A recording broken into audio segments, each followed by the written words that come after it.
Rightio, on loose lines, back for another week here in Bendigo. We'll be on the road next week, but we'll get to that in a short period of time. Got some guests coming on tonight's show. Got Kath McIntosh waiting very patiently for me on the phone, and we're going to catch up with Jackie Barker. We're also going to catch up potentially with Mark Barton, and also some big news from Queensland if that breaks as well. But firstly, Kath McIntosh, welcome back to Campbell's Comments. Thank you very much. Sorry about that. I actually put a post up, and one thing I didn't get sorted out, Kath, it was Mark Barton's face. We don't want that. We want your face instead of Mark Barton's. So I'll get that sorted out. Now you're right. You're all good to go. He gets enough airtime on Campbell's Comments at the minute. You got a bit happening. He does. He does indeed. Kath, we want to, I suppose, raise some awareness for a really great thing you've got planned and got going, I suppose, if you like, with the Nutrien Equine sales coming up, the sale of 2 horses. But firstly, before we touch on that too much, the excitement level about the yearling sales, I know the breeding season's just finished, but these yearling sales are going to be on us very, very quickly. Yeah, it has all happened really quickly. We've run out of the end of the tail end of the breeding season and now into the yearlings, and yeah, it's exciting because we want to see all those babies that we've brought into the world head off to the sales. So obviously with a different format this year, it's pretty exciting. It is a very different format this year. It is going to be exciting too. Yeah, we've got 6 to go to Sydney, 27 to go to Melbourne, and we've got a real range of yearlings to go to both of those sales, and obviously prepping one each, one for Sydney and one for Melbourne that will go, with all proceeds to go to charity. I've had something funny going on, Kath, and I couldn't work out what it was. Now you should be able to hear me better. And now... Oh, that's way better. You sound like Mickey Mouse. I got some buttons. Thank you very much, Tammy Giles. Yes, there was something wrong with my voice and it was something different. And now Kath can hear me a lot better. Thank you. Thank you very much. This show is unorthodox sometimes, and I couldn't work out what was going on either, Kath, but I've got it now, so we're right. And we're away and we've got plenty of guests. Right, we've got... And the excitement level around the sales, you said there, but it's going to be a big sales. Of course, Nutrien now this year going to Queensland, also Bathurst as well. It's going to be a very, very big month of March, but it pretty much starts now in February, doesn't it? Yeah, it does. We've obviously the yearlings are in, and we've got the New Zealand sales to happen, and everything will just roll on from Sydney onwards. So it's an exciting time, and it's the grand final for all those breeders who have planned and invested over several years to see their stock go to the sales and then ultimately off to the track. So, it is the grand final. Just on that, Kath, very quickly, I'm going to get the horse up, but there's a lovely horse that you bred. This horse actually has a unique, I suppose, little claim to fame, if you like. I've just got to get the horse up before I get into trouble. It's Shannon Price's horse, Out of Musical Delight. I think it's by Captain Treacherous, and it's going around in the Club Menangle Simpson Memorial on Friday night at Menangle. Its name is Sure Thing Captain. This horse was, for one day anyway, the highest priced horse sold through Nutrien in the standardbred section there for a brief time anyway, because they had the first sale on the Friday night. Yeah, that's right. Lauriston Bloodstock bred that yearling, and we prepared it for them for sale. And yeah, so that Friday night we were pretty chuffed to have the highest price yearling there for a little bit, and he was a beautiful horse, and Shannon, picked wisely and invested heavily, and she's been rewarded for her input. So he's a lovely horse too, and they've got a good opinion of him. And as I said, he goes around on Friday night at 8:30, and his name's Sure Thing Captain. Shannon's had some nice horses over the years, and she's got a real opinion of this horse. That is for sure. So going there, you're going to sell 7 lots in Sydney and 27 in Melbourne, Kath. So you're going to be very busy after Sydney, but you've also got vet work to do, both Sydney, Melbourne, and also Bathurst as well. So it is going to be a super busy time, but we want people still to come to Lower Long Farms, don't we?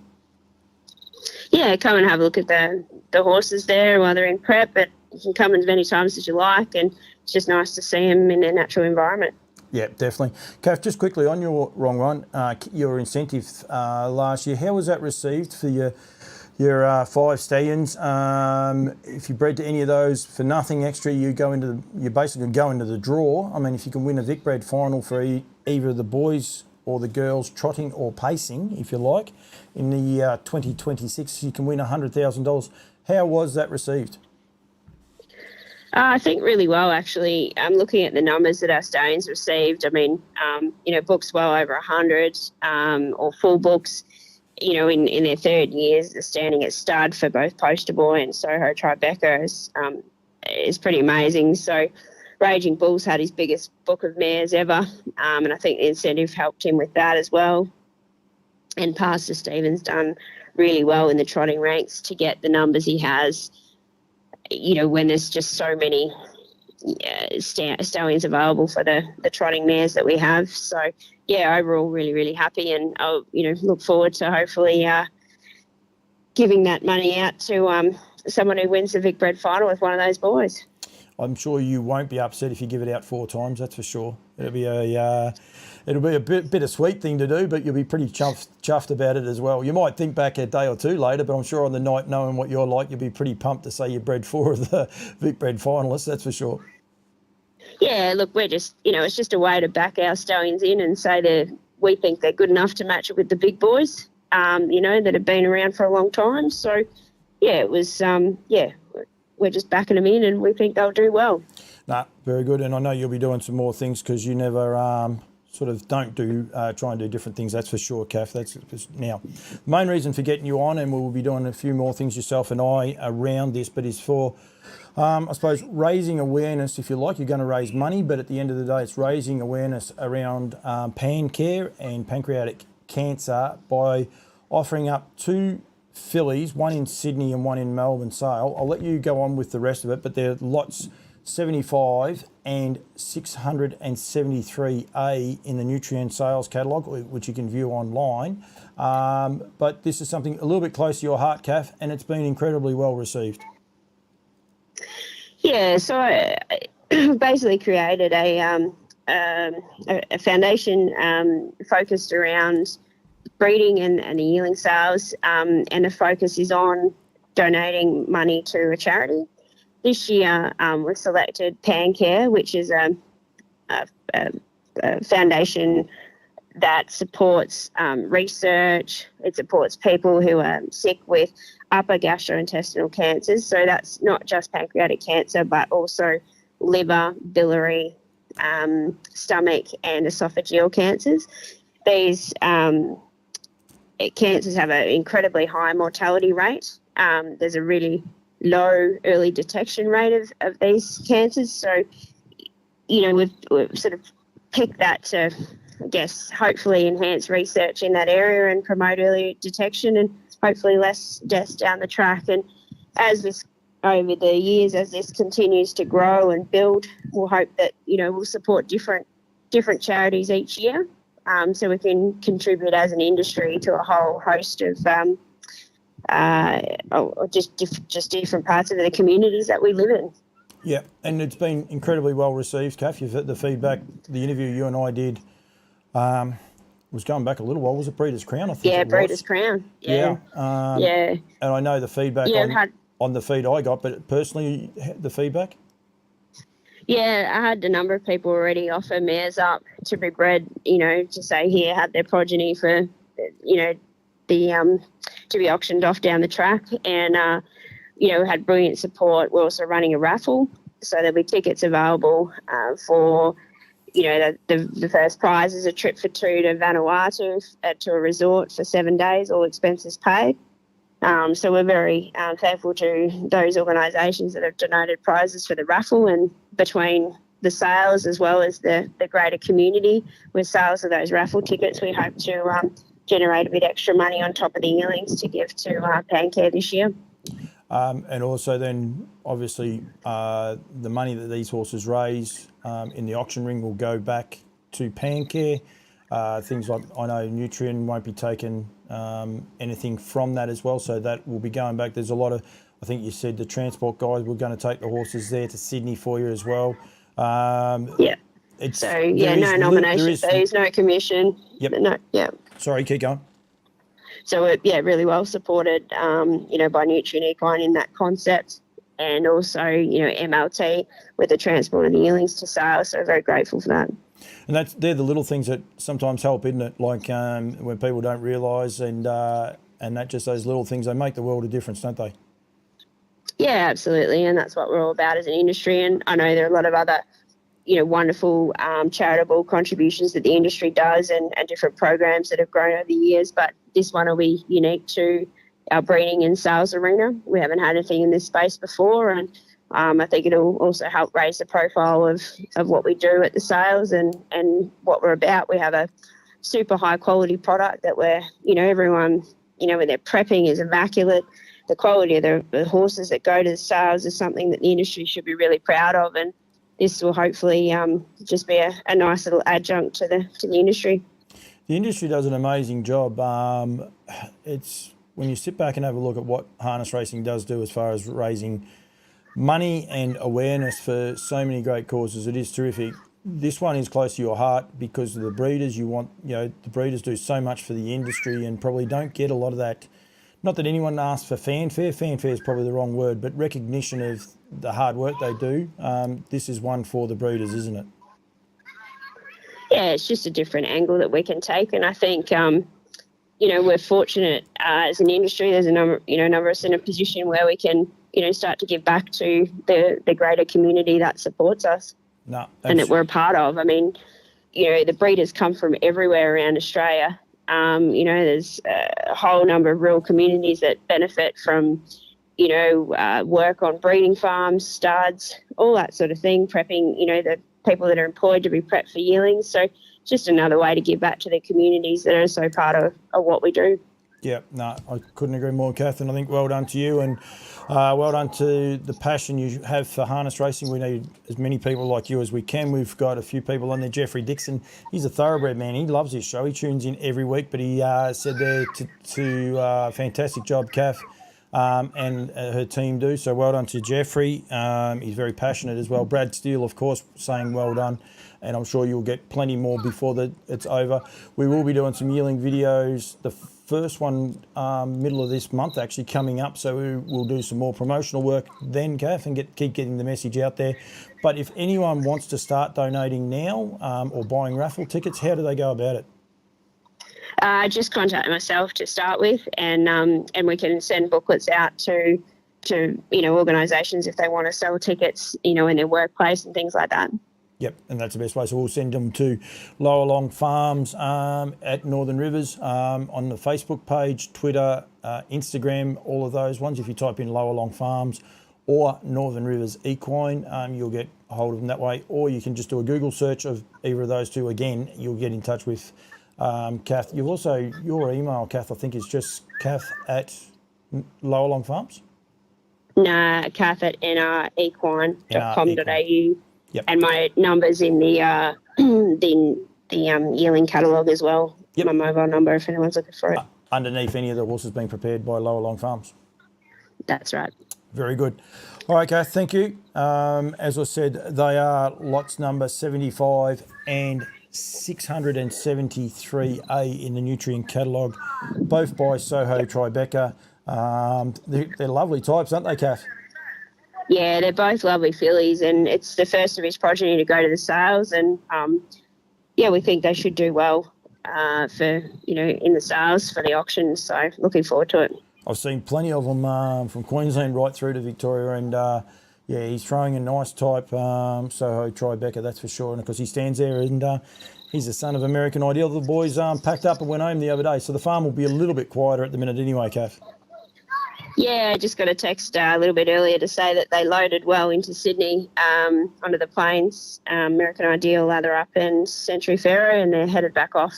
They'll be in the air now. So, we'll see them back again next year. But both of those fillies by Soho Tribeca will be pretty special to sell, and they've also got, both of them are eligible for the Vic Bred Pure first win incentive of $12,000 as well.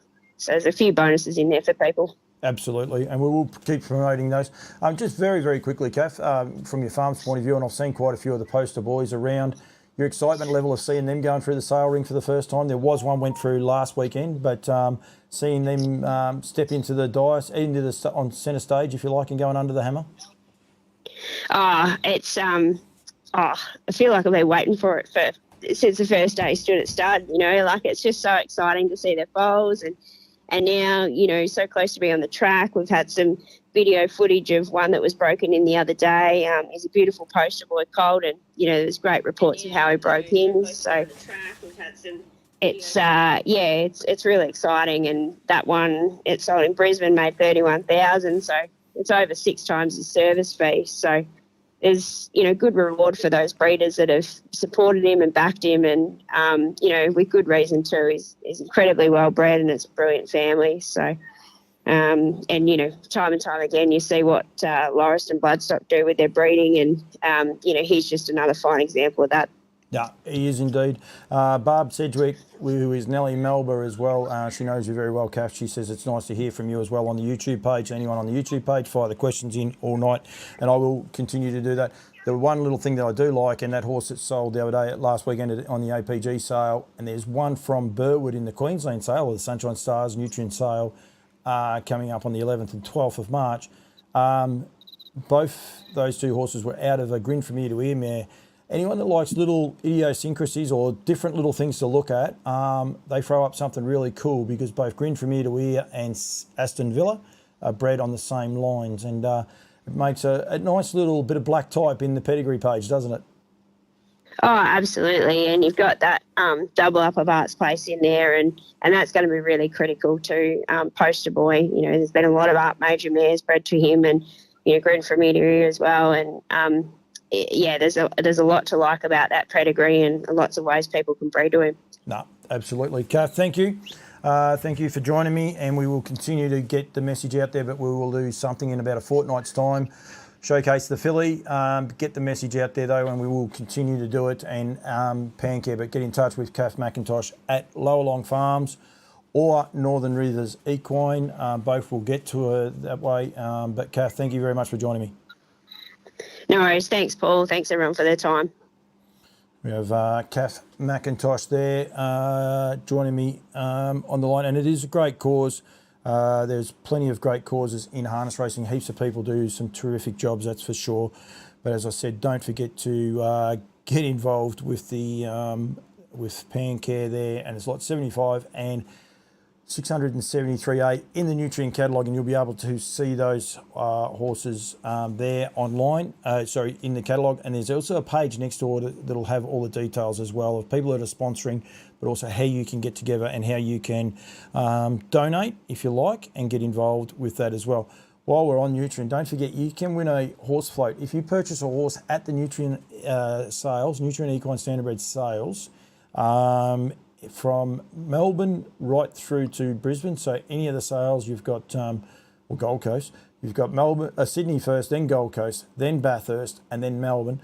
Fully pay up for that horse and sustain it for the race series. You go into the draw to win a $24,000 horse float, kindly donated by Matt Toozer and Toozer Horse Floats, and it is a race or breeding one, so can be fitted out either way. So don't forget that when you're looking at your yearlings and you purchase them and you pay for them, you can go, that's it. It's a little bit like Kath's incentives. That's all you do, no more to pay. Just pay all your details and away you go. So plenty happening. We've got heaps of people on. I apologise for the squeaky voice. I was mucking around with some of the little things that I can do, and I can do things like this.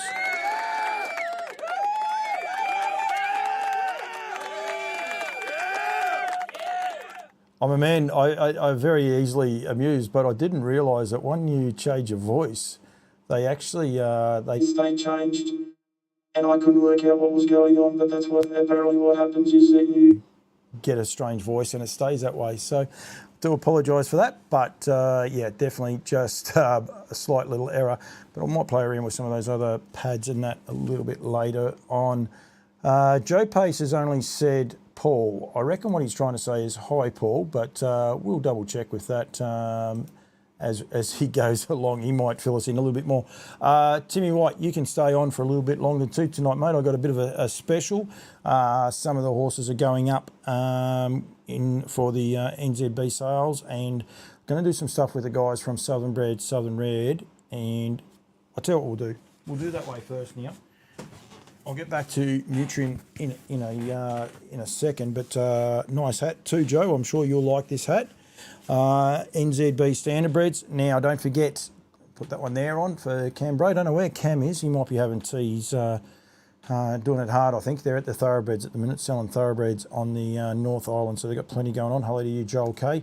Of course, the Standardbred yearling sales are on the 19th of February through to the 22nd. 19th at Auckland at the Karaka Sales Complex, and the 20th through to the 22nd at Christchurch. The 20th is the All Trotting Day, and then you go to the third one there.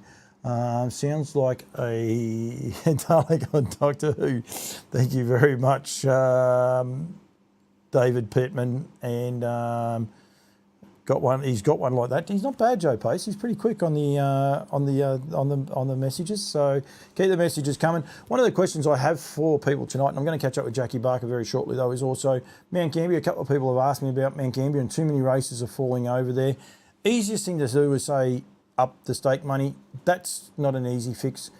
What do we need to do to continue racing at Mount Gambier? It's been, for as long as I've been in the industry, a place to go and race. It's had a destination. It's had plenty of horses that have suited the track and the course. So happy to put it out there for the South Australians. I have got a couple of comments on my feed already on a different one. I'm not sure how I'm going to get to those. I know how I'll get to them. I'll just get out of this one, and now I've got to work out which one it is. Might be this one here, I think. Nope. It's not that one. That's the same one as I'm on. I've just got to try and... There we go. David Lawrence, that's right. David Lawrence Shaw, who gets involved in a lot of what I do. Maybe we tackle it one problem at a time, and I don't disagree with that, Dave. The other one he did say, though, is harness racing in Australia cannot afford to lose SA from its racing calendar. And that's, I agree, we cannot. We're only as strong as our weakest link. If we lose South Australia from harness racing, we're another state down, and we cannot afford for that to happen. And then Tammy Giles, do HRV assist with the prize money for the mount? A lot of Vics have raced there in the past, and still would if the money was a bit higher.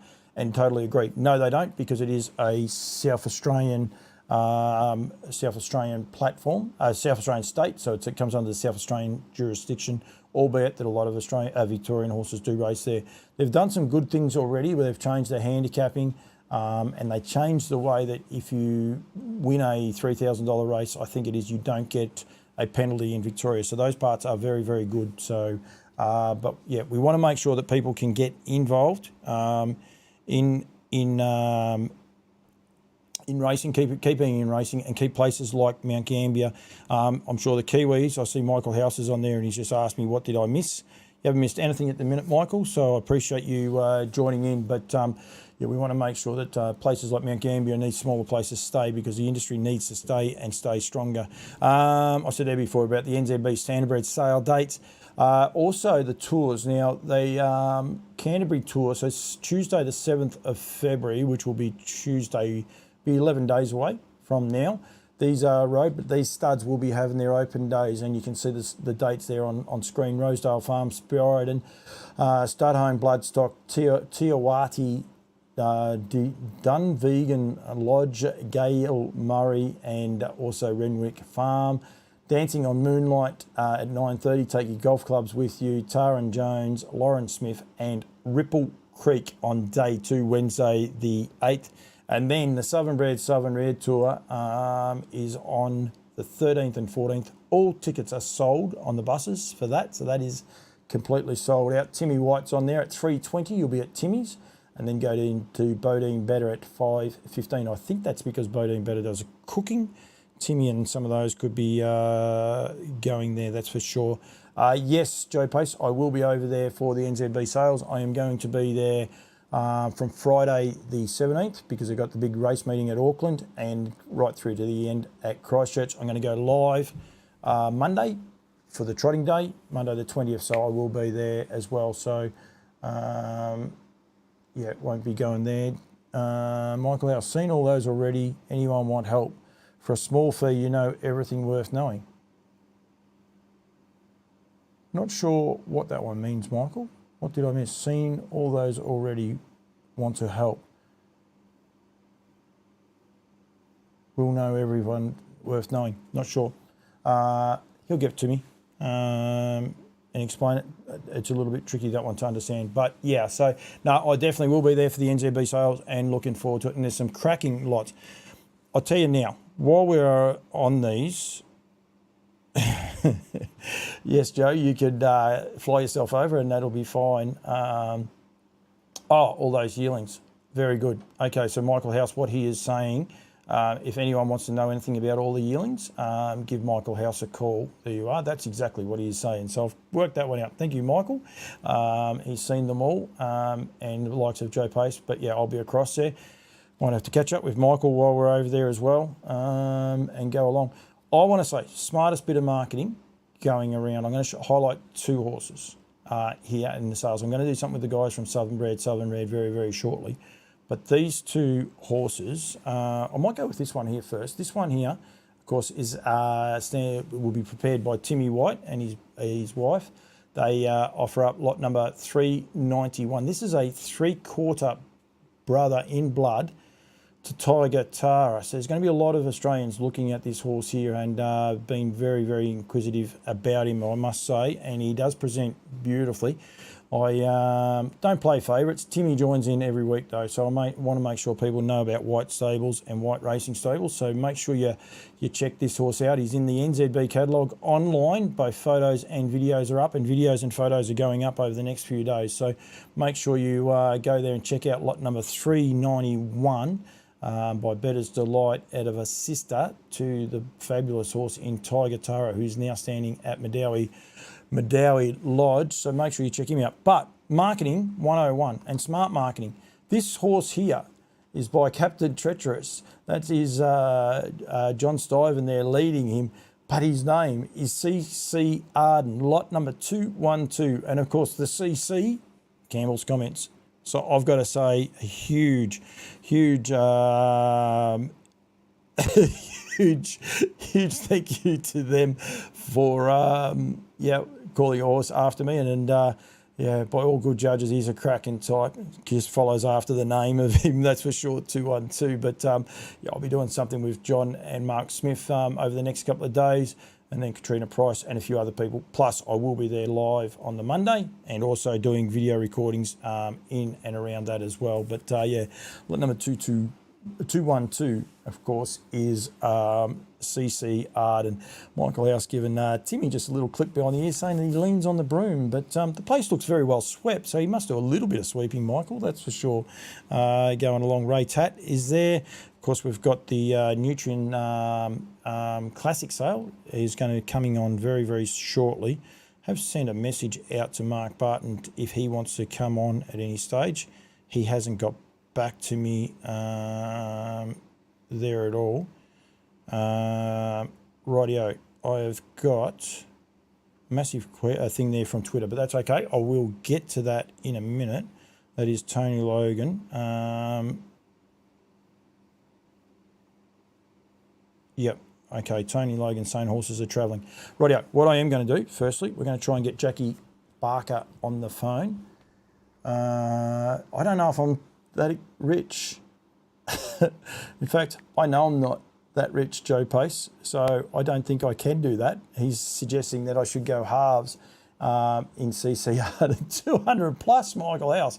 I thought it would start at 200. I thought it'd be a $400,000, $500,000 horse with a name like that.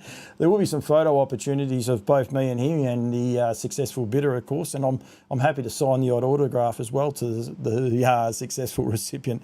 I'm actually going to ring Jackie Barker now. I told Jack I'd ring her at 6:30, so hopefully she joins in and answers the phone. She should. She was busy last night with me talking Trotter Show, but she's there. Hello, Jackie.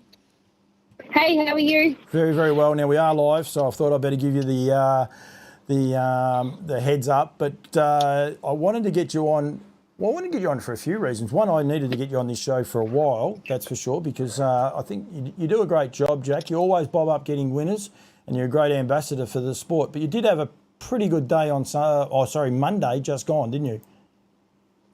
Yeah, thank you. Yeah, I did have a really good day, actually. You 3 winners. I see, what was it, 5 drives, 3 winners, and including taking out the feature race on the card. Yeah, that was definitely the highlight of the day. But yeah, it was super to get 3 winners as well. I sort of went into the day without really thinking I was going to have that good a day, so it was a nice surprise. Just so people are aware, you drove the shortest price horse you drove for the day. You actually got beat on Sassiola at $3.80, a $5 pop, $61 pop, $23 pop, and $126 pop. Sorry, you won on the $3.80 pop. I got myself very, very confused there. But Irish Murphy at $126 and you got him in the third. That's almost as good as a win for the Connections, isn't it?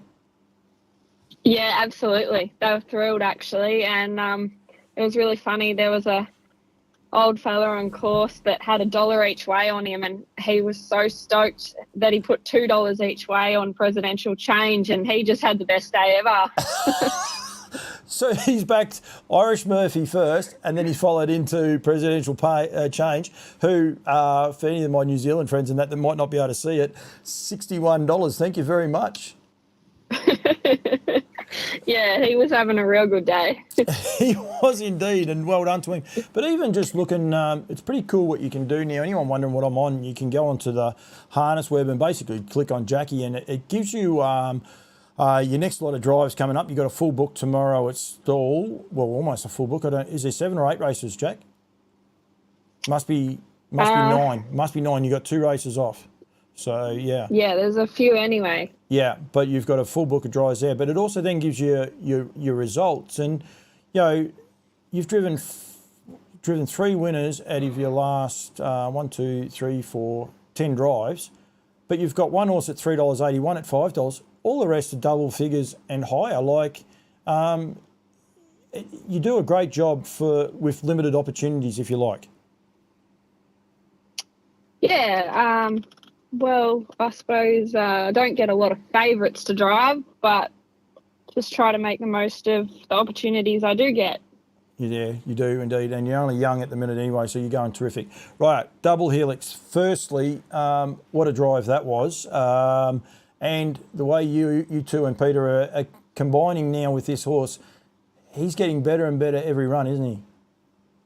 Yeah, he is. He's just taken so much confidence out of those last 2 runs, and Philip's doing a really good job with him. He sort of looks like a little battler to start with, the horse, and he's really come on the last few runs. So, yeah, well done to him. I'm really happy for him. What is it with this? Well, firstly, Philip, how many horses would he train? I think this is the only one at the moment. I think the most he's sort of trained is a 2 or 3, but yeah, I think this is the only one he's got going at the moment. Yeah, well, congratulations to him. What is it with this horse? So, Jackie, like you jumped to the front at Charlton and you ran them along. I think Luke Humphrey said a couple of times track record pace early on, and then even the other day he kept saying it at St Arnaud. What is it about this horse? Like, he just loves the speed on, does he? Well, it's not how I'd typically drive, no. But the reason I ran along so much at Charlton, because it was quite a nice field, and I thought those good ones would be straight around to attack me, and I didn't want to hand up. So I kept running so that they had to chase, and that would, sort of make them not want to come round. But then it worked so well then, I thought, well, if I can do the same thing around St Arnaud, I don't think they can catch me. And basically, and that's actually what happened. I'm going to have to look the field up, but the 2 favourites, High on the Sky initially, like that horse started hitting the sulky, but he broke and basically dropped out and was on the infield the next lap you came around. And then same thing with Just a Bit Touchy. There was nothing actually wrong with that horse, but worked so hard to get around to the death. And basically Kate thought there was something wrong with the horse because it was just on a loose rein, a long way from home, wasn't it? Yeah, I could see when she was coming around 3 wide, it wasn't travelling, and I thought, well, this is perfect for me because I was travelling. And, yeah, it just had to do it too tough. It just made it a real staying test. On my Talking Trotter show, I actually had the race. I wish I had it lined up here because I forgot. It was just interesting watching down the back straight, and everyone's favourite Blue Comb, and everyone loves a grey, and he's a bit of a warrior. But apart from him, every other horse down that back straight the last time, they just started puncturing, didn't they, and dropping out. Yeah, I did get a bit worried for a second down the back because that grey horse really moved up quickly and it did a good job to come off 40. Yep.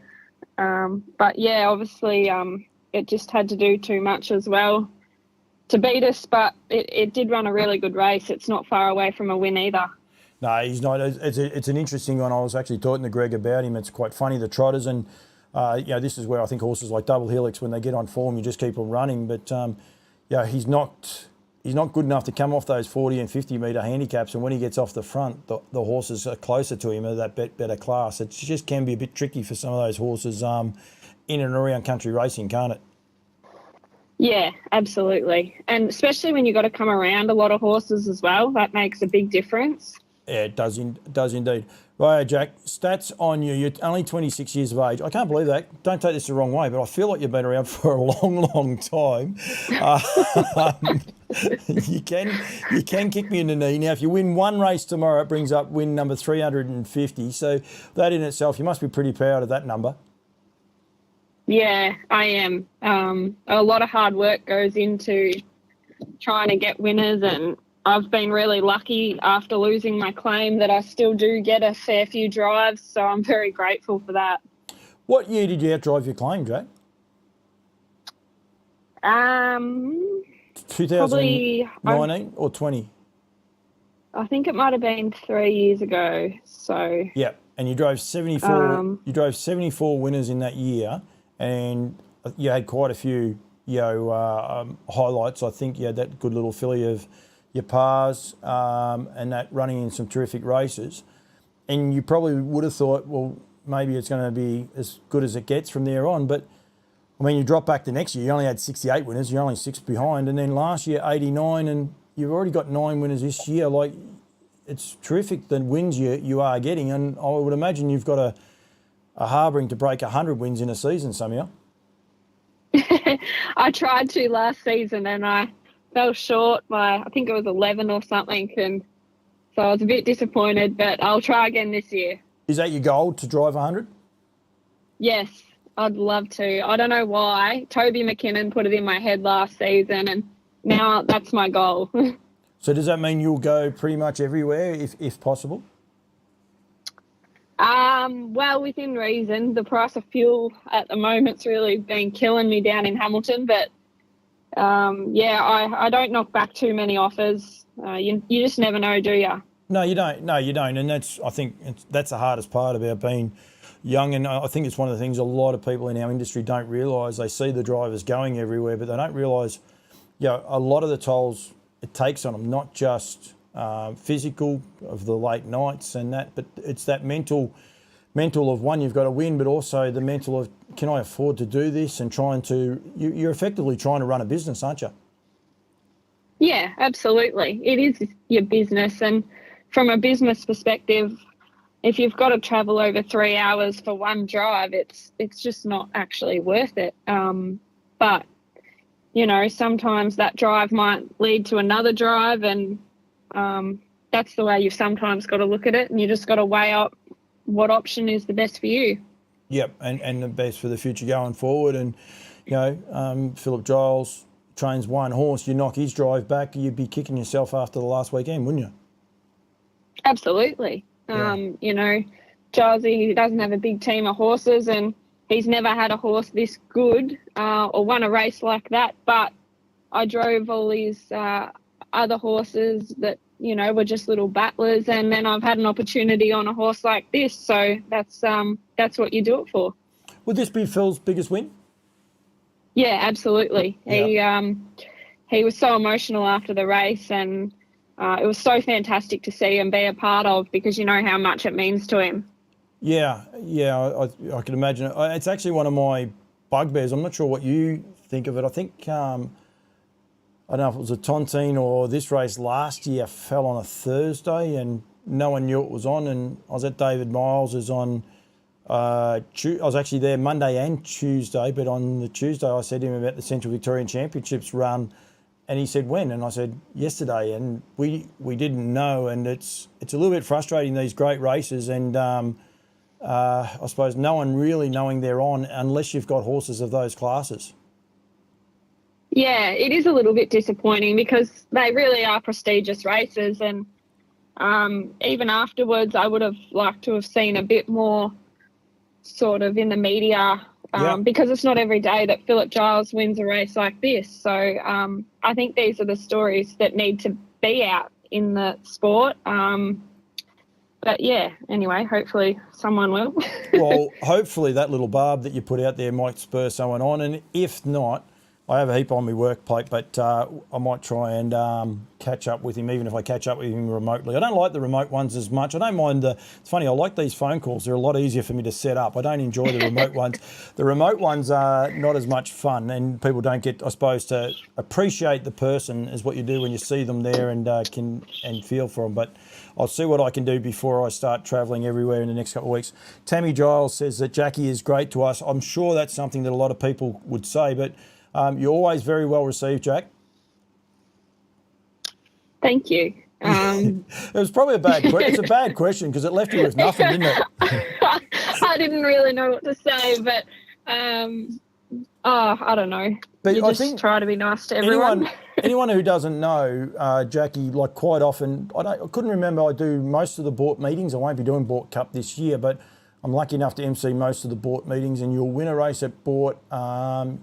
Dad comes, Stace come, you make a big, but you're always so obliging to as many of the people. And I think that's one of the great things about the Barkers. And for as long as I can remember, I'm a lot older than you, Jack. I'm actually double your age. But, you know, Pa and Dad were the same back in that day, back when we were travelling to Nyers and those places.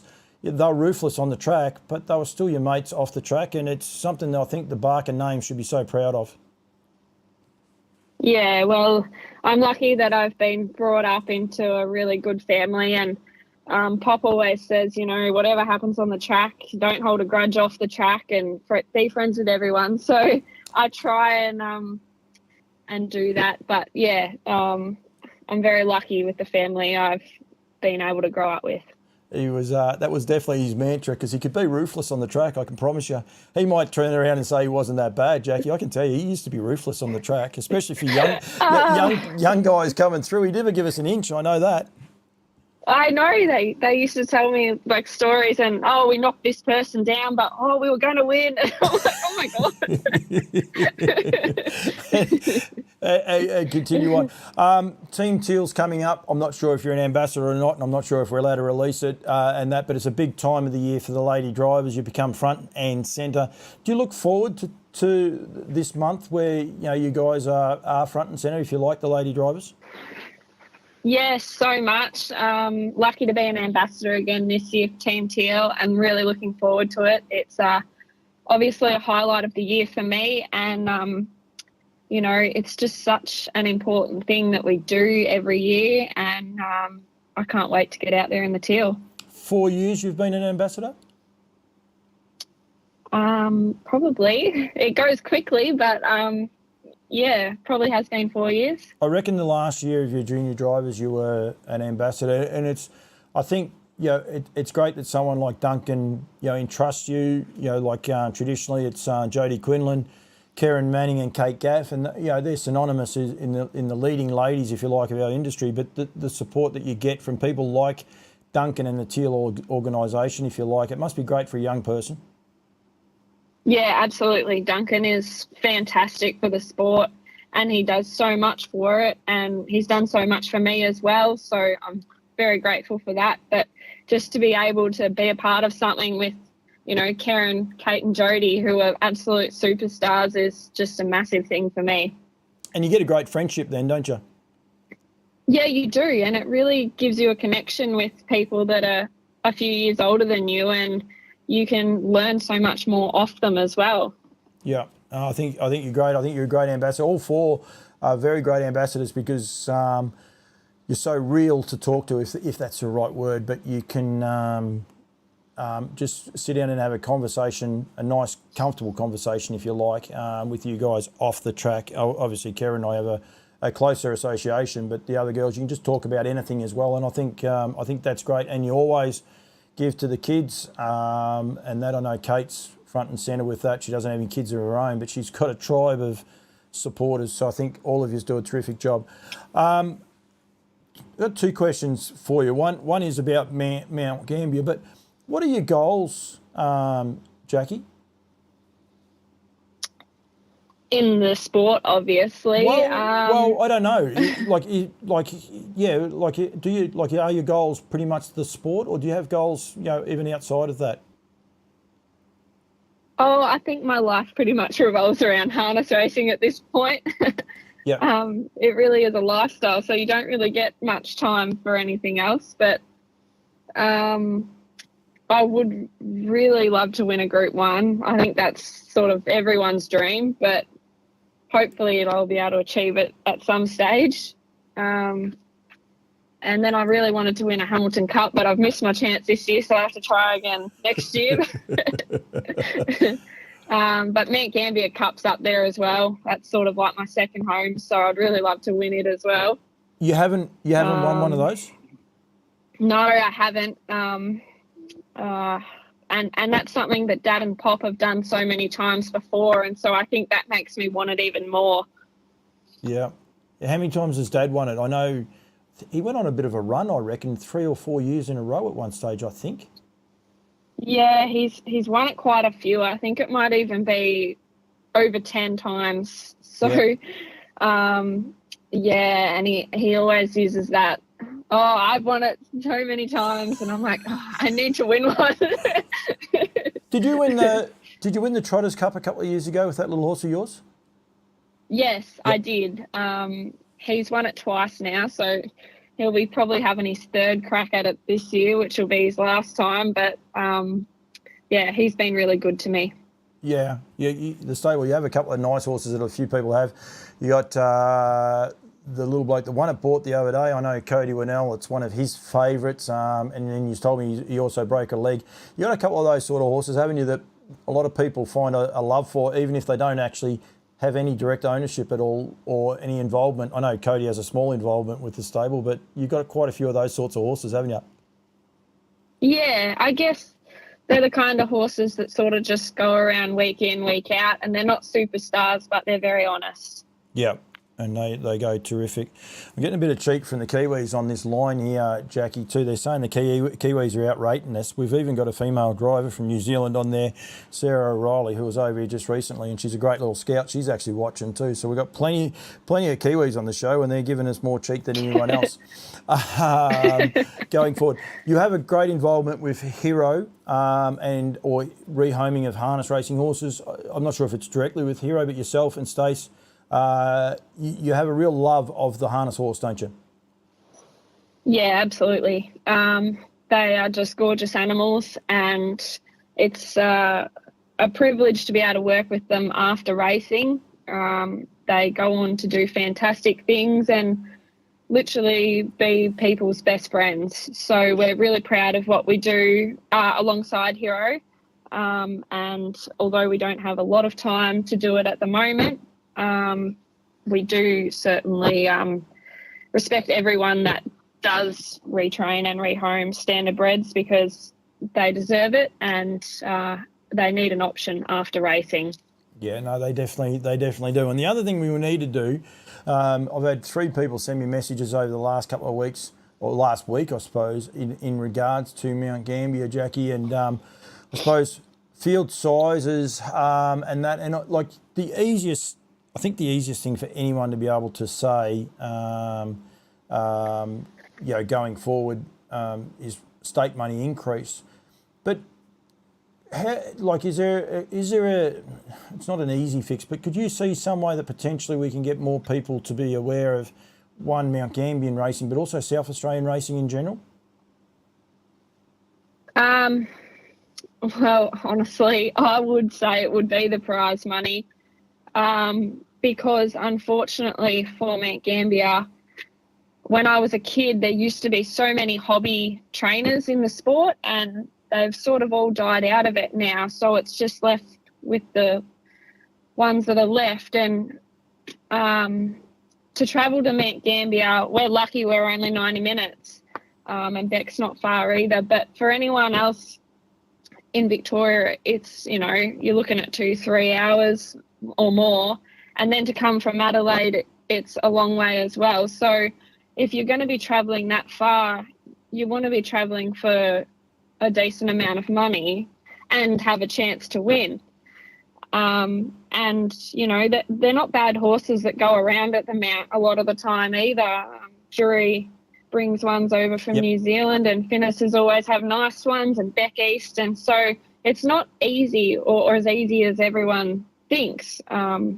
So, yeah, I think increasing the prize money is the most attractive thing you can do. Even looking at St Arnaud last Sunday, you know, Andy and Kate, they probably wouldn't bring horses to a normal race meeting there, but those $25,000 races attract people straight away. So I think that's the biggest key thing, but I know that's always not really something that you can do. So I'm not sure what we can do going forward, but I love the Mount.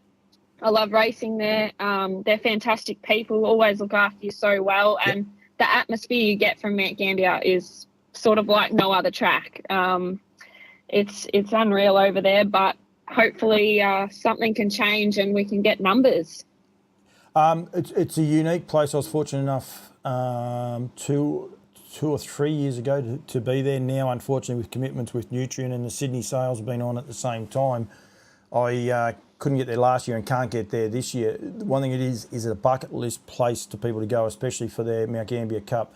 Why do you reckon the hobbyists leave, Jackie? Like, generally, a hobbyist, it's not about the money. Like, do we make it too hard for the hobbyists to enjoy the game? I definitely do think probably not so much right at the moment, but a few years ago, I just feel like a lot of people dropped out of the sport, and I definitely do think that it is harder for the hobbyists to survive, especially when you've got so many strong, larger stables. Yep. And the unfortunate thing with harness racing in Victoria at the moment is if you've got a very ordinary horse rated below 50, you're always sort of going around for those $4,500 races. And honestly, it costs the same amount to feed them and train them and do all that stuff. So why would you want to, really, when, you know, other people are racing for more money, got nicer horses? It's not a lot of incentive, I just think. Yep, and it makes it harder. So, yeah. Jack, thank you. Congratulations on winning the Central Victorian Championships on Monday. A lot of people would not be aware that it was on the trotting and the pacing. I'm just going to have a look. I actually didn't look to see who won the pacing. Oh, double 100, Timmy Mortlock. What a great story that is too. So, that's terrific for him. CC in America for Joey Thompson, and Gypsy Princess for Craig Demler and Chris Elford. And I must say too, Jack, it was good to see the club already honouring one of the club stalwarts, if you like, Frank Evans, but the Memorial Trot. And I reckon that's a race. It was only $4,500. There's no way known it should be that. It needs to be $7,000 and promoted, because people like Frank are our history, and we've got to learn from these guys to keep going forward too, don't we? Yeah, absolutely. I 100% agree. I honestly don't think we should be racing for $4,500 at all. No. With everything that's gone up, feed prices, petrol prices, $4,500 is nothing these days. So I think that's a major thing that we need to look into. But yeah, absolutely. Races like that need to be a lot more prestigious, I think. Absolutely. The EB Cochrane Cup, and you don't answer this one, I don't want you to get into trouble or anything. 25 years ago was valued at $20,000. Just Believe won the other night, and it's $30,000. In 25 years, you think it's only gone up $10,000 in stakes. Like, that's the worry, and that's, you say about the hobbyists leaving. I think the professionals are going to be in the same boat, because it gets very, very hard. So, Yeah, it does get tricky, but anyway, we can only do what we can do. But firstly, from my point of view, Jackie, thanks for giving me 5 minutes of your time. It ended up being 25. I appreciate that. Well done for everything you do. Congratulations on 350 tomorrow. I'm not going to moz you. You'll just do it, so it'll be fine. But just continue being you, Jack. I look forward to getting on track, doing interviews after you win a race at Bort or Wedderburn. Horsham Cup Day, hopefully I'll be there, so hopefully I get to interview you on that day. That's a good day to win a race because there's a bit more prize money on offer. So thank you very much, Jack, and continue doing what you're doing. No worries. Thank you very much. We have Jackie Barker joining me, and terrific. A bit sad that race was on the Monday, and I'm not sure how many people be interested to see how many people actually knew that those races were on. Now, the Kiwis, they're giving us a hard time here on the feed. If you're wondering, Lance Armstrong is okay. Thank you very much, Cambrai, for your concerns. Don't ever befriend Cambrai on any Stravas because he does get a little bit cheeky very, very quickly. The Kiwis are out racing us here, racing tonight. Timmy White, PR man, Michael House, so he's getting back. It's going there, and Michael House is big on this because it's a similar problem in New Zealand, but he says there without our horses it's looking a little average, and they need to keep the horses in New Zealand as well to keep the racing products up. So I think we need to do a few things. One of my thoughts is simple: get rid of these 35 and underrated races, 40 and underrated races. At once upon a time, a 50 rater was a CO. You couldn't claim back into a CO. You couldn't. If you won a race, you couldn't get back into it. I understand that we need these races, but there needs to be a cut-off point, and we don't need to run so many of them. 4 and 5 of them per meeting. I understand they say TAB turnover. Got to change it. The model's not working. It's crippling places. Broken Hill haven't been able to get fields. Mount Gambier is struggling. South Australia is struggling for horses. We need to be able to continue to pump these horses up, pump these tracks up, get these places racing. Same in New Zealand. Continue to get these horses racing so field sizes can stay up, betting turner stays up, get more people going there, but fall in love with the sport like what we did. You know, Jackie Barker said there before, when I was a kid, she still is a kid. She's 26 years of age and she's saying about how many people have left the sport. That's where we're in trouble with our sport, and we need to change things, that's for sure. So don't disagree with you there, Michael. And Cam Bray, Kiwis really do outnumber, especially when Timmy White, with Timmy White on just telling me he's got the work rate of 3. Cam Bray being cheeky. But don't forget the NZB sales are on and going now. I'm going to try something. Whether he answers his phone or not will be a different thing because he won't have it in his phone, but we'll just see how we go. If he's listening to me, Bardo, I'm ringing you on the other phone number. And hopefully he answers it, but I'm trying to catch up with Mark Barton, if you like. If he does answer, it's ringing. That's always a good sign. Hello. Mark? Hello. Mark, hey, mate. How are you? Yeah, good. That's good. I wasn't sure if you were going to answer this one or not, so I thought, well, I'll just diplomatically put it out there. But firstly, thank you for joining me. No, my pleasure, mate. I won't tell you, I've fed the horses and we're actually... Ian, Laurie and Mel and I were sitting down having a beer at the truck now. Half your luck. So hello to Ian and Mel and those. I've got you on for a couple of reasons. I better get rid of Cam Bray. I'll be happy. I had the you can't see, but I actually had the NZB hat on. But I'll put me hat that you kindly purchased me last year. Nutrien, we've got the standardbred sales coming up, and the first sale is the 3rd of March right through to the 3rd of April. Sales in Sydney, Brisbane, Bathurst, 1 week off, and then back to Melbourne. So it's going to be a very, very busy time. But for you guys at Nutrien, and especially on the performance horse world, it's pretty much your grand final this week, isn't it? Yeah, it is. Look, it actually worries me because we haven't got COVID. We haven't got trucks getting bogged here with the last 2 events I've had. So it's surprisingly quiet before the storm this time. So we'll see what happens. But yeah, really, really important couple of weeks for us and the industry, mate. It's probably 600 of the best young horses, and we'll see some of the best young stallions that are still competing, and certainly the best competitors in the country come to this event now. So it's a busy time, but it's a good time.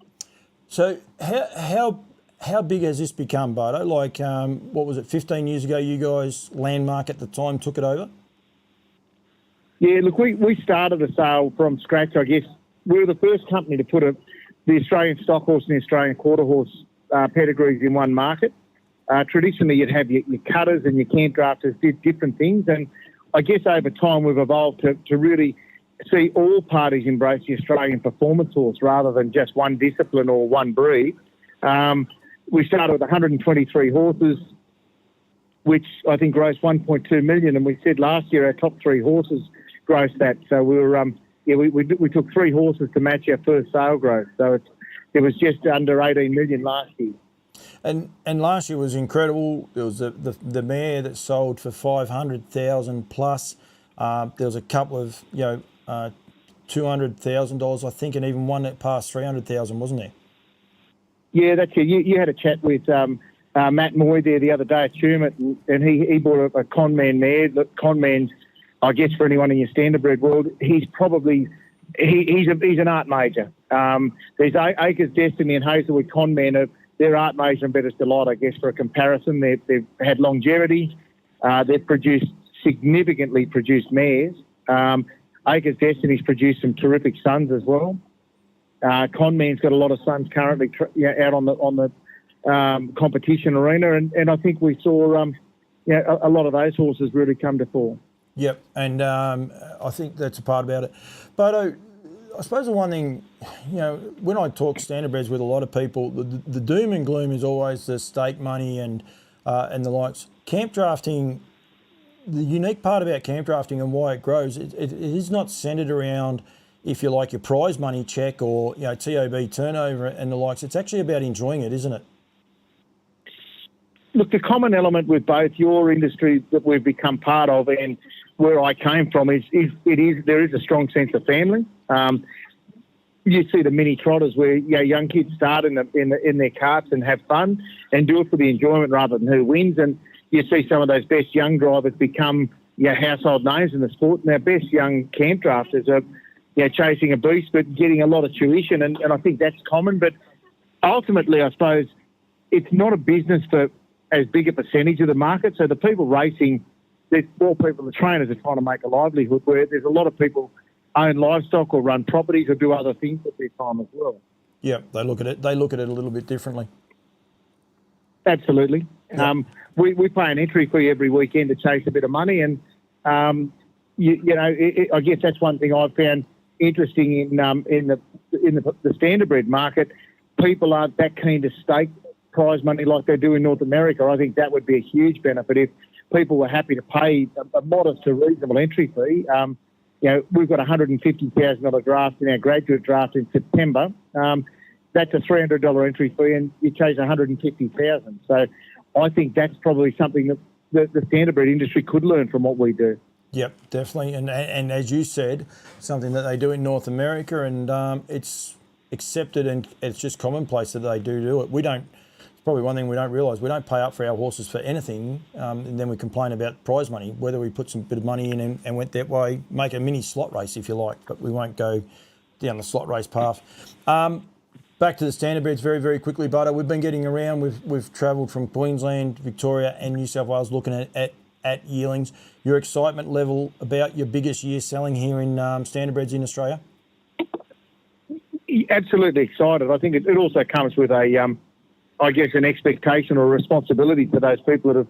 It's not just this next 6 weeks, 4 or 5 weeks prepping horses. It's the decisions of what they bred those mares to, how they've been handled, how they've been weaned. A lot of them are third-party preparers getting ready for the sale. So, there is an expectation for our business to do their job. But getting around with you, mate, I'm thrilled with the quality of the horses. Also, the standard of excellence that's in the way they're being prepared. Like people, they know how to. They've all lifted the bar in the 3 years we've been involved, and that's exciting. You see young horses given an opportunity to get to their best. And I think someone, I forget who it was, said the best time you'll ever see a standardbred is as a yearling. It's probably the best they'll ever look in their life is when they're prepared at yearling day. And they're all champions. That's the best part about them. You can't be proven wrong. they're all undefeated. Absolutely, absolutely. They can't be. I think one of the things that I've enjoyed, like I know Victoria, I've known, well, I won't say all of them, but a vast majority of the people that we've ventured to. But travelling around people we don't know, you and I have both been meeting for the first time, and just the way they open up, I suppose, and invite us into their not necessarily always their house, but their stables and their properties, and then they're showcasing their pride of joy, and you can just see the joy on their faces by being able to showcase it, if you like. It's like being like I've always said, they're primary producers. It's no different to a livestock business where they're running sheep or cattle. If you I'm sitting opposite Ian and Mel at the moment. Like they went round heifers calving before they drove 10 hours to come and work for nothing for me for a week. But you get a chance to see people's weaners, their calves. You get a chance to see their foals. I think all of us are proud of what we do. People are putting that effort, and it's often behind the curtain. It's not something that's in the public eye. So I think it's great to see people given the chance to show off what they do at home. And also we've talked about how good it is to go and see these new season yearlings in their own environment before they go to a sale. Yeah, it is. And it's funny you say there about showing off the cattle. A couple of the places we've been to, not so much yourself, but a couple of young Terry, he's been off looking at cows and selling some cows for some people as well. So it's sort of worked out well for everyone. Oh, absolutely. Terry's he's a master agent, mate. He will sell anything not bolted down. Terry Ryan. He's got his own harness game. He will take a couple of white ponies and a horse and cart and do weddings, I think, and funerals. So he'll get you hitched and he'll put you in the hole. Terry will. So. But the buy-in from your staff too, Bardo. Like I think we forget. A lot of them had not a lot of knowledge, if you like, of the standardbred and the breed. Dane, me and him both got it stuffed up. Always been Mikey, and we got stuck on it and things like that. But they just love the standardbreds. They love selling horses. They just enjoy it. Like we talked there about Terry before, and I don't think he'd mind me saying he's probably past his prime, if you like, as far as employment. But this new opportunity comes along and he just jumps at it. But one thing I will say, Terry Ryan will sell a clearing sale. He'll go and sell a property. He sells a Dalby every week. He's the true old school agent. If there's something that needs to be done, he does it professionally, ethically. But you throw him a bone of something new like this. I think it's like me. Like I'm 50 something. I'm not 30 something, and it's actually something I really enjoyed. And the team that come to all these sales. No one's asked to come. No one's told to come. Everyone said, look, if you're interested in this, put your hand up. But it's one of those things, if you don't have real buy-in, you don't have the passion for it, and that's hopefully what our brand stands for. And I do have a lot of passion for making sure people have put in the effort, get the result, or get given the opportunity to get the result. No, we've got some good people on at the minute too. Mel Thackeray, of course, from Melbourne Barron Park, Clinton McSwain and Anthony Perkins from Trump Bloodstock. They've all tuned in as well at the minute, so welcome to all you guys that are watching. We've had plenty of Kiwis on, Bardo. They've been outnumbering me. They've been giving me a bit of cheek too on the feed. Michael House got my number. He got his catalogue the other day, which is good, and he's got a couple of the biggest New Zealand buyers, and he's interested. So that'll be good. I'm not sure Cam Bray will be that happy, but that's okay. Look, again, you mentioned Anthony. I know Anthony's got a draft of horses coming through in Brisbane, but he's also, he's taken a big step out with, some size of his own that they've managed there this season. But I'm hoping that little filly that went so well for us at the first Nutrien race might be back on the track soon. Reliably can inform you, trialled Tuesday and trialled quite good. So. Oh, that's great news because she's pretty exciting when we saw her there at Sydney. Yep, definitely. So she's not far away, that's for sure. But as I said, because you're doing the performance horses, you're not switching off from the standardbreds. That's one of the reasons for this interview. I'm going to be calling past. Yep. As well, so we'll have a quick catch up then. But if anyone still has standardbred issues, by all means get in touch with yourself, Gemma Smallman or Emio. Absolutely, yeah. Gemma's she's going to be manning the desk. I think I think she said she sent out something like she tries to do a mail out on a Wednesday now with a catalogue, and she had nearly 60 catalogues went out today. So that's at least that's people in the last 7 days that probably I think really switched on, and probably why you and I needed to get out there before this event up here at Kenworth. We'll have probably 3,000 horses on site here by tomorrow night, and we have 10 days. It is a busy time, but we're also very mindful of the fact that those horses are in the boxes now. They're getting prepped, and the potential buyers are interested in looking. So I guess my take home for anyone that is listening, if you've not dealt with us before, pick up the phone and let's sort out the trading details. See, when you do get the sale time, you spend your time looking at horses, not establishing a line of credit, etc. Yep, we want to get that across because it is not far. It's about 5 and a bit weeks to Sydney starts, and we want everyone to have their credits sorted out. If you haven't purchased through Nutrien before, it is different to what you've done with other sales. So get in touch with Gemma and she'll walk you through it. It's pretty simple and it's easy enough to do. If you've got the time, leave it to the last minute. And it gets messy, doesn't it? It just slows the process down. Like I say, I hate to see people lined up when they should be out there looking at inspecting yearlings. All the days, most of the sales, we're going to see horses in on a Thursday night or latest Friday morning for a Sunday sale. So there's plenty of time for people to get down. I know some of these trainers do have to work horses in the morning, but let us know, or if you want to try and inspect horses on farm, we can set that up well in advance so you can see them. We saw last week Robbie Morris. We were at Ben Stud and Robbie called in there. He actually followed us to Matt Days afterwards as well. But the trainer's getting out and about. It's a whole new professional level. If anyone sees Robbie and the way he goes about, he's got an iPad. He's got his young bloke there. He's got two other guys. One's an owner, one's his father, and they're writing notes down and they're comparing. It is professional, and it's getting more and more professional now too. Look, I think ultimately, I think it's like our camp drafting game. You want to see the free-for-all or your open camp draft. Like, that's what ultimately the best of the best, what we're about. But what I like about these young horses, these yearlings, they're often it's an entire drop of foals. It's not like someone kept them.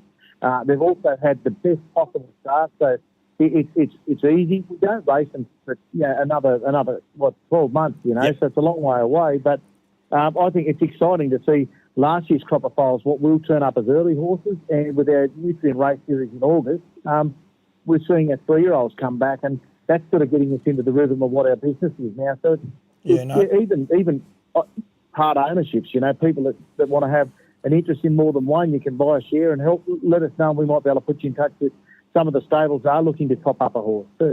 And we know that a couple of the states are looking at syndications and trying to get that up and going too, which would only help the breeders and the sellers, and also the buyers going forward to be able to do it, a lot smoother, if you like, and a lot easier. Yeah, absolutely. Anthony Perkins, I got the wrong horse by the looks, Bardo. That was a gelding, but she's back in work a few months away. Venus Love is her name. That was the one. And he said he's looking forward to the Nutrien 3-year-old race going forward as well. So, actually, while I've got you, I do have one thing. I was expecting Brad Steele to be on, but he hasn't chimed in too much. He was on there a little while, but the Southern Stars have announced their prize money, Bardo. So any horse that's purchased through the Nutrien Southern Stars race series, for 2-year-olds, they'll be racing for the Pacers, $125,000. For the Trotters, $25,000. Then it's $100,000 for the 3-year-olds and $50,000 for the 4-year-olds. And that is guaranteed money, which is terrific for a first year. So that is the horses that will sell through the Southern Stars race series, sales series, in Brisbane. They'll be eligible for those races plus the Nutrien races as well. Yeah, that's right. And look, the thing they've got to do is the way they've done it is if they sustain for the Nutrien race, that gives them a free entry to the Southern Stars, which it's great for us and it's great for Albion Park. But you put 125 with the 175 for 2-year-old Pacers.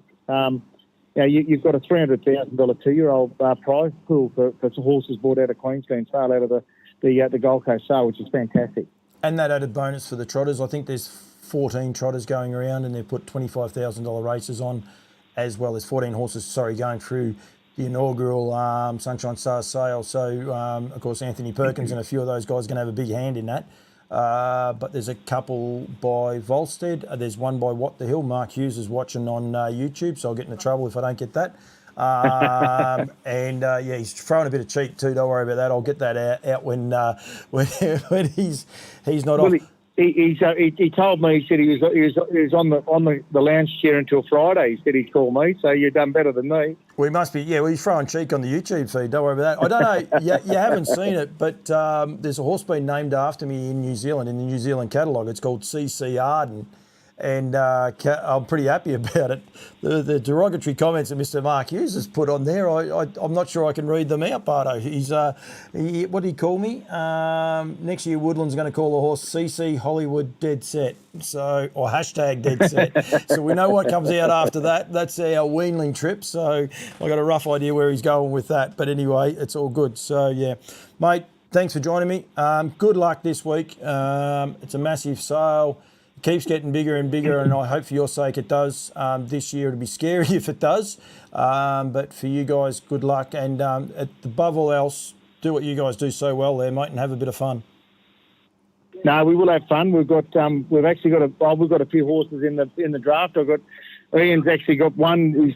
Ian's got one that he had. I think he's ridden probably 10 horses in the Classic for us that we've bought and given back to him, and we've actually finally bought one off their own breed, Riverdale horse. So Riverdale Adele. So that's the dark horse we're hoping for the Classic this year. Rightio. Which one's that? Is that Coco? No, she's by the same sire as Coco. So it's out of one of Ian's mares. We tried to breed Coco's mother to Ian's horse, but his old colt couldn't get it in foal, so we decided to go buy one he had in the sale a couple of years ago. So she's got to go, and then Coco has to run in the Open actually. I'm going to be going through to Queensland, so I will be calling in there. Not on the day I told you, but I'll be might call in twice, once on the way up and once on the way back. So I look forward to it, Bardo. But yeah, please have a successful sale to all the participants and anyone. Encourage all the standardbred people, especially New South Wales or Queensland. If you've got nothing on, just go for a drive. I know it's a little ways from Sydney but it is the greatest eye opener. Something very different, isn't it, Mark? It is. The on the main days, you've probably got nearly 5,000 people in the stands. The other thing, I guess, which is interesting this year, Ben Hall, we're a parochial New South Welshman here, but Ben's actually going for his third win in a row. So in the Classic, so it's like winning the Miracle Mile, and he's at the top of his game at the moment. So like I say, we're hoping one of these New South Wales blokes. We've got Steve Hart pulling over for a free beer too. So we've got a little bit of talent still in New South Wales to give them some trouble, I hope.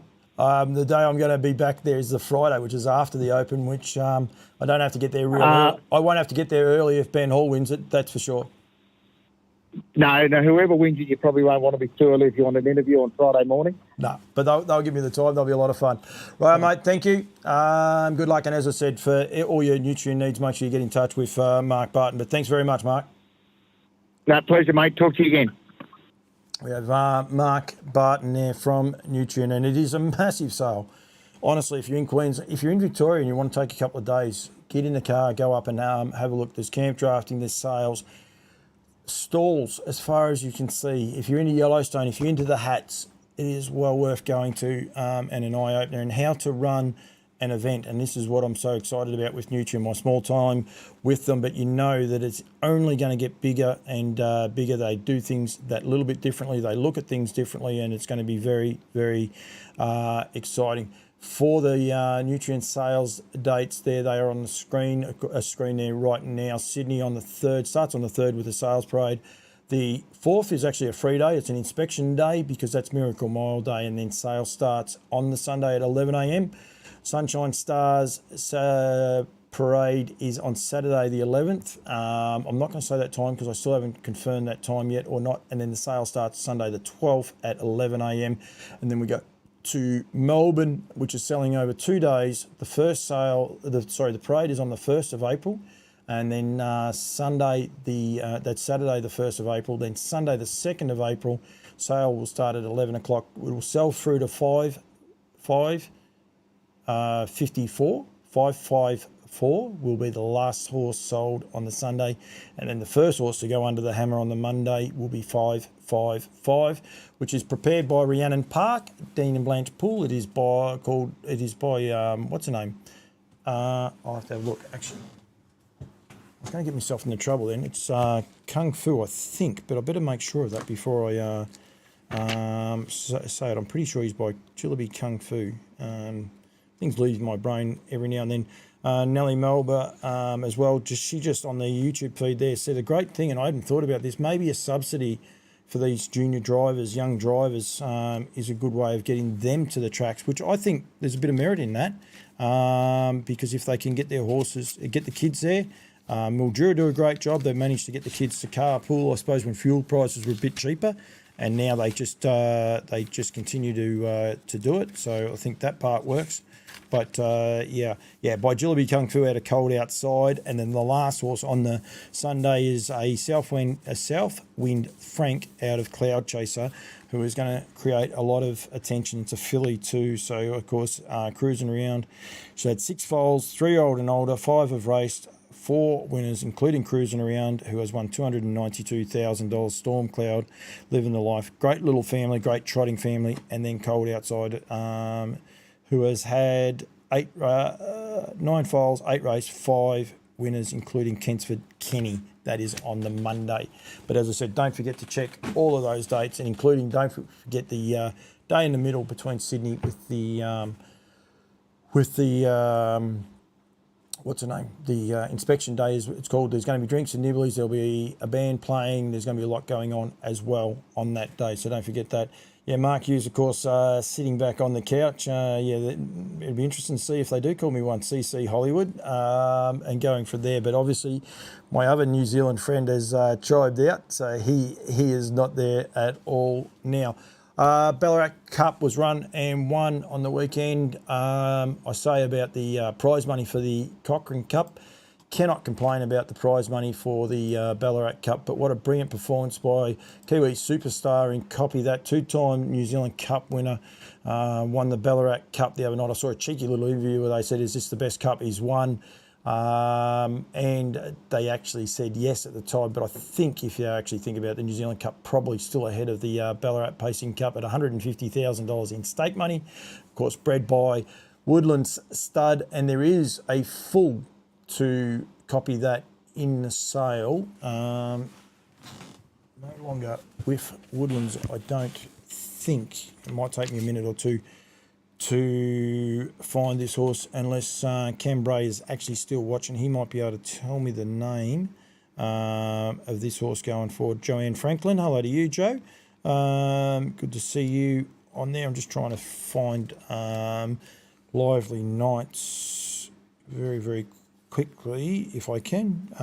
Most people know what I'm like, so it's okay. I haven't had too many mistakes tonight either, so it might be still with Woodlands, because I actually thought it was on the South Island, but it's in the north. 79, lot number 79. Just trying to get it. Almost got it here. It is for Woodland Stud. I'll be in trouble there. Hughes, you'll be sending me another message there. But American Ideal, full brother to Copy That.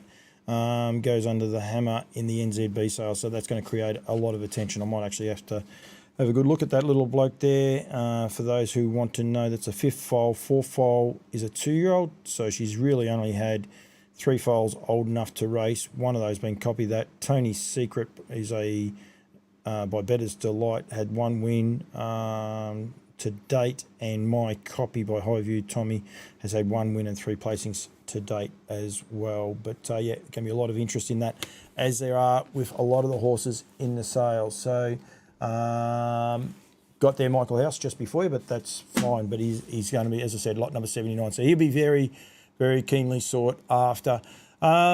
Plenty of other news. I'm not sure about all my other sponsors. Don't forget the safety specialist, Darren Aiken. He's getting me some more stuff done, including some hats, although they won't look like that, for all your apparel leading into the Nutrien sales. If you want to be decked out and look the treat, get in touch with Darren on 0400 309 902 and make sure you do that there. Don't forget Kylie Blazars, Benio Horseland, looks after my daughter enormously. Anyone wondering how that does, as do Randvet. I look after quite a few of my sponsors, but sometimes my daughters as well, plus Barristock, who are great supporters and sponsors of Campbell's Comments.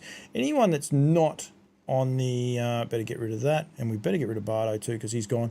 Anyone that's not on social media, if you know anyone, obviously if you're watching this you are, but if you know anyone that's not on social media, all my videos go up through the YouTube links on campbellscomments.com. So just Google campbellscomments.com and you will be able to find everything that I put up. And we will be having a remodel shortly. We'll try and refine it so it's a bit easier to find what you like. But all of them are there on that screen. So don't forget it. Rightio. Couple of little important things we have to get through. Don't forget Albury Harness Racing Club got their big cup meeting. $2,000 to the leading trainer, a trainer's bonus. Run over the Friday and both Fridays, the 3rd and then the 10th of February. They've got a big meeting, good prize money of $10,000 or $9,792 on offer on the Friday, the 3rd of February. There's got 2 heats and finals into a $12,500 finals. And yeah, 2-year-old, a 3-year-old, and up to 42, up to 48, 55, 60, 65, and 90 over the 1770. And that then culminates the week after, Friday the 10th of February, to the Albury Pacing Cup over 2,570 metres. $20,000 rug and trophy on offer there for the Albury Pacing Cup. Plus they've got those 2 finals of $12,500, a 3-year-old classic for $15,000. Trotters Cup for $15,000, and then 4 races valued at $10,000. Those others for 4. So don't forget that. Also, Darren Ray and the guys in the Hunter Valley are trying to organise a bus tour. They've got a few people that have responded. If you're interested in going on the bus tour, contact Darren Ray on 0429 817 199, or you can email him at madowilodge@bigpond.com. Of course, Darren Ray and Madowie Lodge have got a huge contingent of horses, both going to Sydney, Brisbane, and Bathurst, doing a huge job. There's quite a few people that actually are doing a great job. Katie Evans is up, and Mike Evans, and I've got to say a big thank you to Mike for giving me the heads up on that great news from Harass to Trotters the other day about purchasing the filly. If you didn't watch it, it is on my feed, but if you haven't seen it, Todd Stone, hello to you, Todd. If you didn't watch the interview, go and have a look at it. It is on there, just an interview with Anton Gleno, but Pat's been able to go across and purchase on a boutique online auction an unbeaten 3-year-old trotting filly. She had 4 starts, 4 wins, Italian sire and French dam, I believe, and she's racing in one more race in the Prix d'Amérique. I get it wrong. It doesn't matter. I butcher it every time. But then the exciting part is she's going to come over here to Australia and be racing over here. So really, really exciting for harness racing on a world stage and putting things up onto the world stage, which is what we want going on there. Don't forget Woodland Stud. They're actually on to their 31st year. I probably should take this down, but I know the great man's watching me on the couch, got the feet up in the air. So don't forget Woodland Stud, of course, great supporters of mine. Just very quickly, of course, I had Kath McIntosh on at the start of the night. Pancare Foundation, 75,000, lots 75 and 673A, both by Soho Ty Becker. Just call it the PDA. What's the PDA? Don't know what that means. But anyway, that's okay, Katie. You'll explain that one. You got to follow Katie. You get to know when the kitchen's open and not at... it's got a funny name, her restaurant, but that's okay. Cam Bray and myself have been invited. We've just got to get ourselves across there, apparently. So we'll go from there. But both by Soho, Tribeca, all money going to Pancare. So make sure you get involved in that. Week ahead, huge week ahead. We will all know that Captain Ravishing has trialled Prix d'Amérique. That's better. That's what PDA means, Prix d'Amérique. I'm going to call it the PDA from now on. Thank you, Katie. Thank you very much. Prix d'Amérique. I learn things. So you watch Campbell's Comments on Loose Lines and you learn things. The trotting show is a lot more refined, a lot straighter. I enjoy doing that. I enjoy doing this because I get a lot of people get involved and enjoy the conversation. We've still got quite a few people watching. Please, if you've got ideas on Mount Gambier and South Australia or harness racing in general, get involved. If you want to know the name, Katie, what's the name of your restaurant, please? Also in Wales, we need to know that just in case someone's travelling. We need to make sure we can get that out there for you as well. Shepparton on Friday night, big meeting, as I said, at Menangle with Ross Simpson, but Melton. We have got the Caduceus Club 3-year-old race with Dangerous drawing the pole. So good luck to Shana and Ryan Sanderson and the Charlton crew. That'll be terrific. We've got the Brute. That's a final. There was one other race on as well. The Casey Classic. That's it there.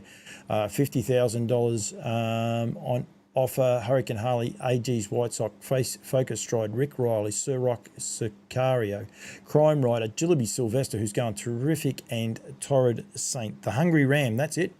Thank you very much, Katie. So make sure if you're in Wales and you want to go for a feed, look up the Hungry Ram, and if you follow it online, you'll be able to find him. Gary Preston's just joined in. Hello to you, Gary. But also the Dullard Cup, the TAB VL Dullard Trotters Cup Group 2 event. What a field this race has got. Aldebaran Crescent, Sundance Courage, Queen Alida, Majestic Man for the Williamsons, Loxley Lover, Last Start Group 1 winner for Rebecca Bartley, Vacation Hill for Andy and Kate Gaff, Kiang Lavana, Just Believe, Into Dominion winner, and also the Cochrane Cup winner of last week, and Aldebaran Dino, a horse that is going terrific. Don't forget that. Aaron Dunn's on. I'm going to be in all sorts. I've got to, I think if I do this, right, we've just got to change to that one. We'll get out of that one. Whoops, turn the wrong one off. Turn that one back on. Audio's still going, so we're all good. People can still hear me, because we're going to say good luck to Aaron Dunn, because I actually knew there was another race at Menangle we wanted to highlight, and it's going to be great to see him back on the racetrack. And it's a ripping field. Just trying to, must have went past it too quick. There it is there. Race number 4, the Codina Chickens Farm Pace. $20,000 race, but it's going to have a lot of intrigue. There's going to be a lot of people tuned in watching this race, and good luck to Aaron Dunn and everyone involved with Bondi Lockdown, drawn barrier 10, first up for Belinda and Luke McCarthy from a long spell. But what a field. Always rocking First Emergency. He's chiming, I don't know a lot about. Zarhaven Banner, Major Jealous, the Black Prince, Wolf Stride, Bunduran, Zeus Bromac, Spirit of St. Louis, Bondi Lockdown, and Mark Shard. What a race. 2,300 metres. Going to be a cracker. It'd be great to see Bondi getting back to his best. A little bit of intrigue as well. So hopefully he can get the job done, and it will be very, very exciting for everyone, I think, in the industry. So going on there. And then, of course, the Simpson Memorial. Club Menangle Simpson Memorial there as well.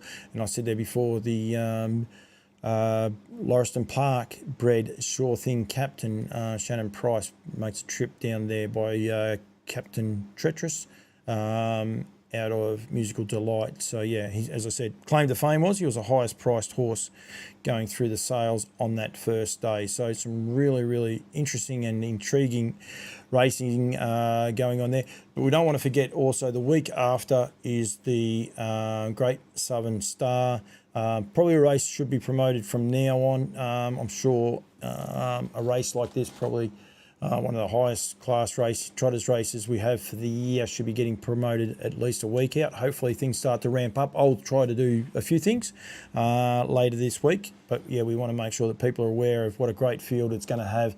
You only look at that Dullard Cup form and field, and it's just a terrific field, and you can add a couple more to that. The other night, I forgot his name. Duncan's going to tell me right off. Zeus, Aldebaran Zeus. Pretty much half that field, I think, will be taking up the heats. You've got Sundance Courage, you've got Queen Alida, Sleepy, who is flying, Loxley Lover, Vacation Hill, Majestic, the little bloke, Majestuoso, I'm sure will be lining up for Kate and Andy Gaff.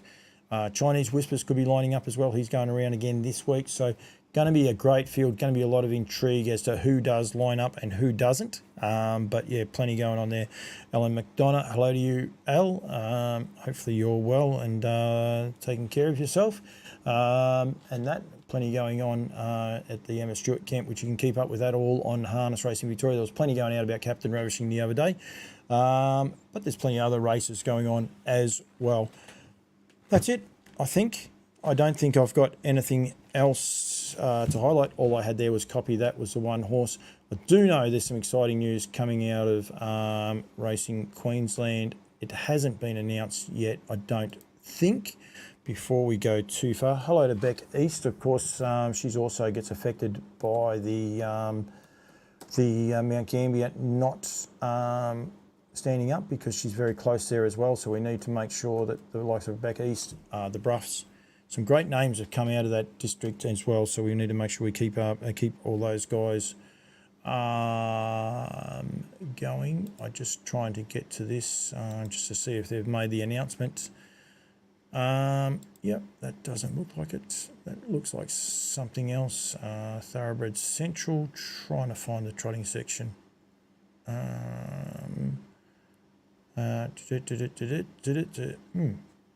little bit tricky to get along, and Brad Steele is definitely not still watching, because he would bail me out of this and help me, I reckon, but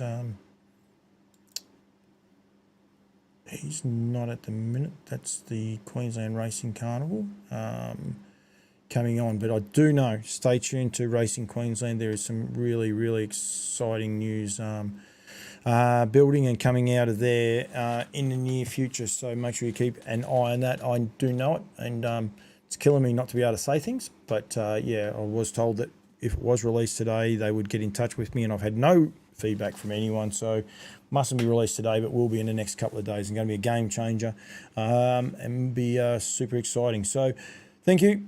I'll be back before next week, but next week could be interesting. I'm not sure where I'm going to be. I could be in Queensland, I think, doing yearling videos. So hopefully we can go live. Could be very, very random. Might be only myself for 5 minutes, or I might have someone from Queensland on with us, a couple. Might even be able to get Bricky on there. Might even be able to do that if I can. Juggle a few things and we'll work out how we go there. But as I said, thank you to everyone tuning in on the YouTube feed. Hit like, hit subscribe. The more followers I get on that, the better it is going forward as well for my platform. But yeah, thank you to everyone that's tuned in and got involved. As I said, it's not an Academy Award-winning show. It's just a show I like having fun with, and I enjoy everyone's input who gets involved with the show. The Kiwis, the Victorians, the Welsh. We've got them coming from everywhere. So thank you very much, and I will see you hopefully next Wednesday, maybe Thursday, but hopefully next Wednesday night for On Loose Lines if I don't see you beforehand.